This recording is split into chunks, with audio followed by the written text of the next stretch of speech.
have to say, one of the schools I walked into, it felt like the Wild West as you walked in, kids running all over the place, no control, no systems, and nobody smiled. It was, for me, that was almost a test. Things are starting to get better when the staff start to smile, because actually then the kids start to smile, and then actually you start to see things getting better, because strangely I think you should enjoy going to school. That's what I tell my kids anyway.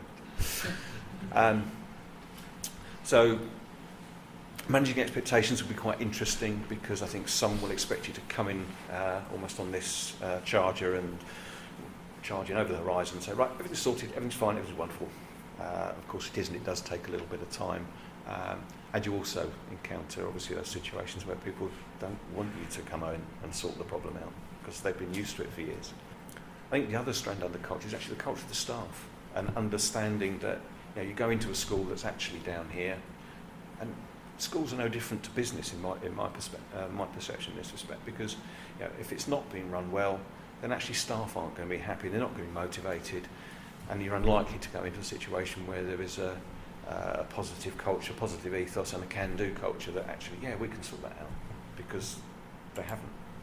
Information flow and remoteness from core activities. I think I was talking to somebody earlier, and I used to be at every SLT meeting, senior leadership team meeting. Can't do that anymore, because I can't be in so many places at the same time on a Monday afternoon, strangely. And cardboard cutout just doesn't work. It doesn't give me anything back at all. So again, trying to ensure you get that information flow of actually what decisions people are making, what things are going to impact on the budget, is a real challenge. It's the downside of not having an individual business manager in every school, but again, as I said, it's an expedient financially why we don't do it. And my concern is that, again, it's a challenge, is how you ensure that we don't miss the opportunities, that because every school is individual in its individual circumstances, and not having somebody there can't be an excuse for not picking up on an opportunity for that school.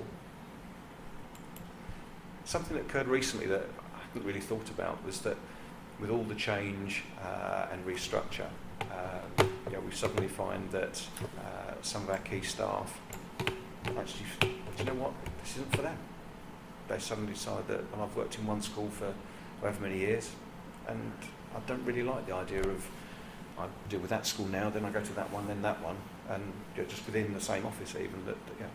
And I think it's something just to be mindful of, that the actual turbulence it creates within teams can be something that you need to be mindful of. And I've just put here, define the keepers and make sure you hang on to them. Which is why they send me out on a regular basis, probably, I don't know. So, being more positive now and looking at the opportunities. And of course all those challenges are opportunities for us to do things better. Scale does allow you to start looking at other methods of tracking, monitoring.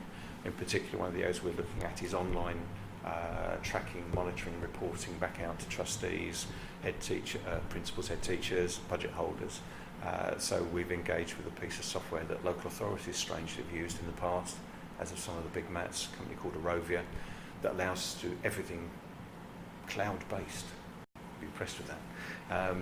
So it's all online, and we're working through that to actually get that all up on the internet, so that I haven't got to send a report to trustees anymore. Look, it's there, just go and look. I might try and get this email alerts thing, that might be quite a good idea, just to remind them that it's there.